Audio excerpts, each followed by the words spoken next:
Bonjour à tous, je m'appelle Stéphanie Routier, je suis la nutritionniste qui travaille pour la carte Proximité, un programme du Carrefour solidaire.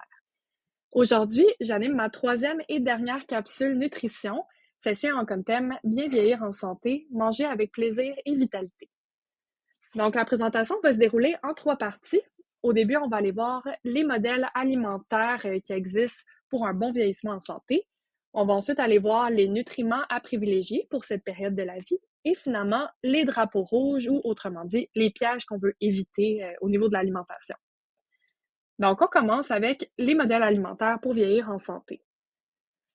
Vous aurez sûrement déjà entendu parler de l'alimentation méditerranéenne. Souvent, on la voit sous forme de pyramide comme elle est à l'écran présentement.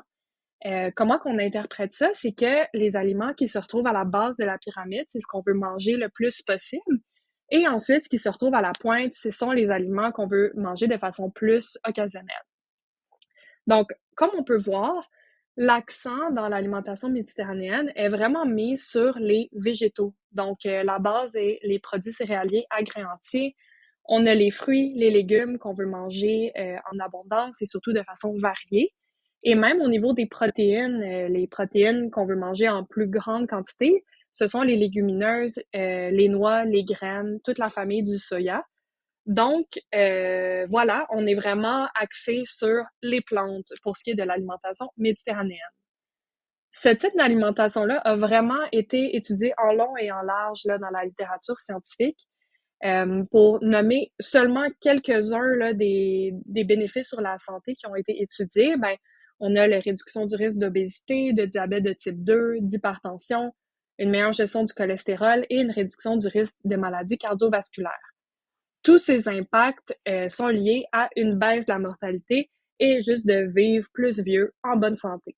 Donc, ce modèle d'alimentation-là est vraiment très bien pour le bon vieillissement en santé. Sinon, une alternative ou plutôt quelque chose qui pourrait compléter l'alimentation méditerranéenne, c'est l'alimentation nordique, qui est une façon de s'alimenter que j'imagine qu'il n'y a pas beaucoup d'entre vous qui auront déjà entendu parler. En fait, ça, c'est le regroupement des habitudes alimentaires dans les pays nordiques, donc le Danemark, la Finlande, la Norvège, l'Islande, la Suède et le Groenland. Donc, dans le fond, la géographie nordique, l'histoire des pays et les conditions, ils ont vraiment défini l'histoire alimentaire de ces pays-là. Donc, une alimentation nordique, ça met vraiment d'avant les aliments locaux, saisonniers et traditionnels de ces pays. Donc, pourquoi j'en parle, c'est que ce type d'alimentation-là, on s'entend que c'est vraiment plus adapté à notre climat nordique. Dans le fond, pour tous les pays que j'ai nommés plus tôt, la géographie, l'histoire, la culture du pays, ils ont vraiment défini l'histoire alimentaire et ce pendant vraiment des millénaires. De notre côté, au Canada, étant un pays colonisé il y a seulement 500 ans, ben notre alimentation, elle a surtout des influences françaises, anglaises, ce qui n'a pas vraiment de sens puisque nos climats sont vraiment différents. Les peuples autochtones de l'Amérique avaient, eux, développé une alimentation adaptée au territoire, mais toute cette histoire-là alimentaire et d'ailleurs énormément d'autres de leurs traditions, ben, se sont tristement perdues avec la colonisation. Donc, toute cette grande tangente-là pour dire que ce type d'alimentation-là, sous forme de pyramide, est vraiment similaire à l'alimentation méditerranéenne, mais les aliments qu'on y retrouve sont vraiment plus adaptés à notre climat ici au Canada. Donc, au niveau des impacts sur la santé, on s'entend que l'alimentation nordique a vraiment moins d'études là, qui est dédiées dans la littérature scientifique, mais ça étant dit, les résultats ils sont vraiment prometteurs. On aurait une réduction du risque de l'hypertension, des maladies cardiovasculaires, une légère réduction du risque de diabète et juste une meilleure gestion du poids sur le long terme. Donc, si on se penche un peu plus en précision, ici, j'énumère un peu les différents aliments qui se retrouvent dans toutes les catégories. Je vais pas nécessairement toutes les passer, mais c'est juste pour vous montrer que on va pouvoir retrouver des aliments qui sont vraiment plus adaptés à notre climat froid. Fait que, par exemple, dans la catégorie des protéines, ben, on retrouve le gibier, qui est pas nécessairement dans l'alimentation méditerranéenne. Même chose comme les grains cultivés dans les pays nordiques, comme l'avoine, l'orge, le seigle. On a nos fruits typiques du Québec, les pommes, les poires, les prunes, tout ce qui est les petits fruits, les baies, les légumes racines, les algues. Fait que c'est vraiment toutes des bonnes options qui peuvent se retrouver autant dans une alimentation nordique, mais aussi on peut voir quand même les parallèles avec l'alimentation méditerranéenne que dans tous les cas, on veut choisir surtout des végétaux. Donc voilà, fin de la petite tangente sur l'alimentation nordique. On va ensuite passer à la deuxième partie, donc les nutriments à privilégier pour vieillir en santé. On va commencer avec le calcium. Donc, les besoins en calcium sont de 1000 à 1200 mg par jour. Dans la vie adulte, on est surtout à du 1000 mg par jour, mais ces besoins-là, ils augmentent à 1200 à partir de 50 ans pour les femmes et à partir de 70 ans pour les hommes. Le rôle principal du calcium, on le connaît bien, ça contribue à la formation et au maintien de la solidité de notre ossature.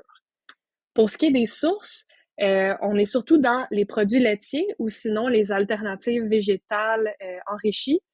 Le poisson en conserve avec arête, c'est important parce qu'en fait, on mange littéralement leurs os, on mange leurs réserves de calcium, donc c'est comme ça que ça peut être riche en calcium. Ensuite, il y en a dans les protéines végétales et finalement dans les légumes verts. Ce sont toutes des sources, mais honnêtement, généralement, ce qui est le plus facile et le plus riche, c'est vraiment tout ce qui est les produits laitiers et les alternatives végétales enrichies.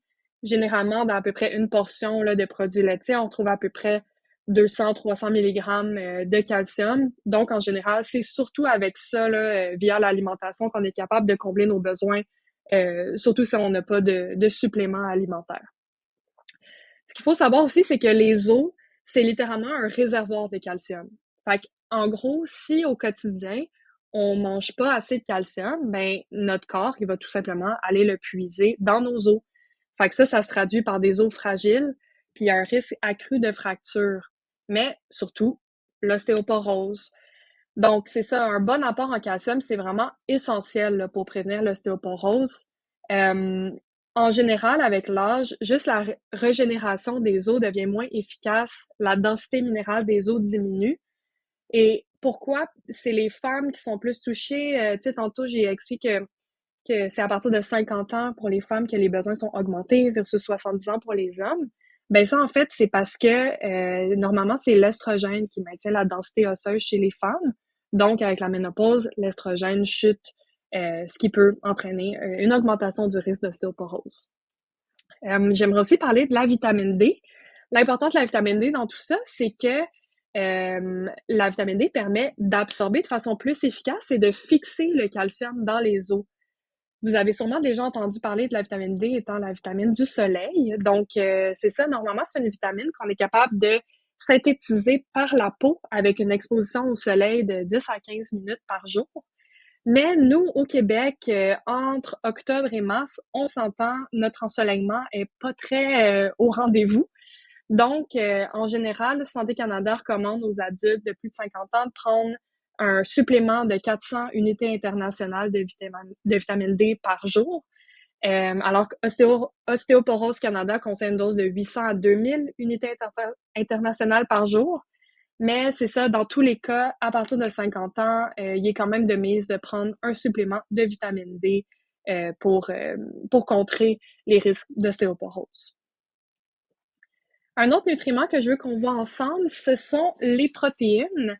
Donc, les protéines permettent le maintien des muscles et des os sains chez les adultes, sont aussi impliquées dans le système immunitaire, elles nous aident à récupérer à la suite d'un entraînement, à bien guérir à la suite d'une blessure.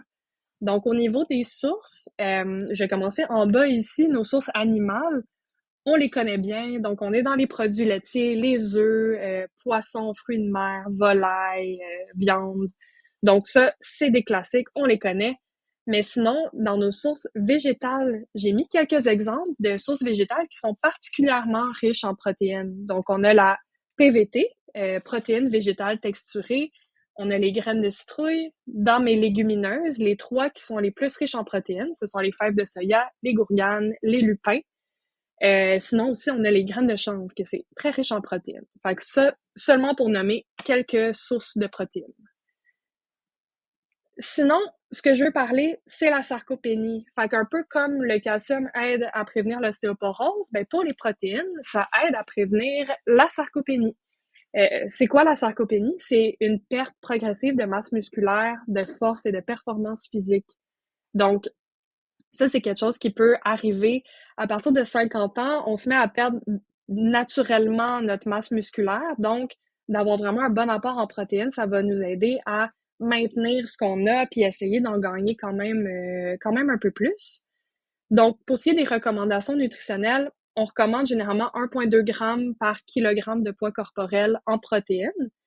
Et idéalement, on veut répartir les protéines. Ici, on met l'exemple 20 grammes par repas, disons en 3 repas. Mais en fait, l'important, c'est ça, c'est d'essayer de répartir notre apport en protéines dans la journée plutôt que d'avoir comme des très, très grandes doses le soir. Que c'est ça, ça protégerait un petit peu moins d'avoir des énormes doses une seule fois plutôt qu'un apport qui est plus stable dans la journée. Sinon, c'est très important de bouger. Donc, les exercices de résistance, ils sont vraiment efficaces pour augmenter la masse musculaire et la force. Donc, on passe à notre section 3, les drapeaux rouges ou pièges à éviter. Puis vous allez voir, il y a quand même un lien avec ce qu'on vient de voir. Donc, premier drapeau rouge, manger moins sur le prétexte qu'on bouge moins. Donc, au contraire, il faut manger autant, sinon même mieux, pour conserver les muscles, la force, les capacités physiques. Comme je viens de dire, on commence à perdre naturellement nos muscles à partir de 50 ans. Fait qu'on veut vraiment leur donner ce qu'il faut pour éviter cette perte-là. Puis, pour les personnes aînées, vraiment, toute perte de poids est pas souhaitable, même pour ceux qui semblent avoir un surplus de poids. Puis ça, c'est un peu le principe que si quelqu'un tombe malade et qu'il n'y a vraiment aucune réserve où aller puiser, ben ça peut venir dangereux pour la santé. Donc, tout ça pour dire qu'on veut se maintenir. Et de quoi qui pas vraiment rapport avec la nutrition, mais moi, je trouve que ça va vraiment un avec l'autre. Éviter de bouger sur le prétexte qu'on est trop vieux. Mais en fait, ça, non, c'est un peu un cercle vicieux si on pense comme ça. On veut plutôt adopter le principe de rester actif pour rester actif. Fait que, tu sais, autrement dit, on veut jamais arrêter. Il faut tout le temps continuer à bouger. Comme ça, on est vraiment dans un cercle vertueux. C'est vraiment essentiel, là, l'activité physique pour le maintien de l'autonomie, la santé physique, la santé mentale. Fait que ce qu'on peut faire, c'est intégrer une combinaison d'exercices, par exemple, aérobiques, fait que de la marche, de la natation, du vélo. On peut prendre du renforcement musculaire avec des poids légers, des élastiques. On peut aussi travailler notre équilibre, sinon. Donc, tout ça pour dire, on veut intégrer une belle variété et en intégrer vraiment tous les jours pour jamais le perdre. Sinon, un autre drapeau rouge, selon moi, éviter plusieurs catégories d'aliments. Donc, ça peut conduire à une perte de poids et de masse musculaire qui est non souhaitable, un peu comme je viens de l'expliquer. Et en général, quand je parle catégorie d'aliments, on s'entend ce qui revient le plus souvent, c'est de couper les féculents ou les glucides. Fait que pour ceux qui ont écouté ma première capsule, là, vous savez qu'on veut pas les couper, les féculents. C'est vraiment, ben c'est ça, quand ils sont choisis dans leur version le moins transformée, ils apportent des vitamines, des minéraux, mais aussi des fibres. Puis les fibres sont extrêmement importantes pour stabiliser notre taux de sucre dans le sang, pour aider à diminuer le cholestérol et aussi juste pour le transit, pour aider avec la constipation. Donc, on veut vraiment intégrer une belle variété d'aliments et on veut vraiment pas couper de catégorie. Mon dernier drapeau rouge, c'est de ne pas s'hydrater suffisamment. Donc, il peut y avoir beaucoup de raisons pourquoi qu'on veut éviter de boire.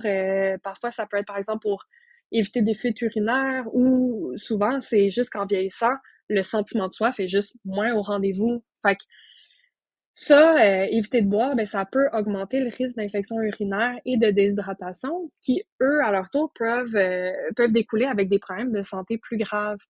Fait que, généralement, durant la vie, on peut quand même se fier sur notre sentiment de soif pour nous hydrater suffisamment, mais plus qu'on vieillit, plus que nos signaux sont plus ou moins fiables. Fait qu'à ce moment-là, il faut quand même planifier notre hydratation dans une journée. Mais réjouissez-vous, on n'a pas besoin de prendre, par exemple, 2 litres d'eau par jour. Il y a beaucoup de façons de s'hydrater. Par exemple, le café, ça hydrate, contrairement aux croyances populaires. Le café n'est pas déshydratant. Fait qu'on peut prendre du café, on peut prendre du thé, de la tisane, des soupes, des bouillons. Fait qu'il y a vraiment une panoplie là, de liquides qu'on peut intégrer au quotidien. Mais c'est ça, l'important, c'est vraiment d'en boire régulièrement au travers de la journée. Et c'est ça, quand même de le planifier parce que notre corps, il peut nous jouer des petits tours. Donc voilà, voici les références que j'ai utilisées pour mettre sur pied mon petit atelier. Et un gros merci au Carrefour solidaire et aux coordonnatrices de la carte proximité pour m'avoir permis de partager avec vous ma passion sur la nutrition. Donc, merci beaucoup pour votre écoute et ben, bonne fin de journée, bonne soirée, peu importe où vous êtes. Merci, bye.